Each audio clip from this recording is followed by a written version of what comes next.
This video shows how to install Yanhua VOLVO-CEM-23 interface board.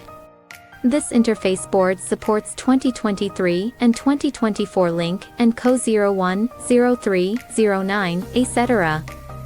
The interface board is specifically designed for the SPC5748C chip model CEM. 1. Push the lock fastening of the interface board to the unlock position. Find the interface board installation area on the CEM according to the visual positioning mark on the interface board. 2. Align the interface board with the CEM socket and align with the two positioning holes. 3. Press the interface board downward with your fingers. Push the PCB lock buckle to the locked position to lock the interface board on the instrument.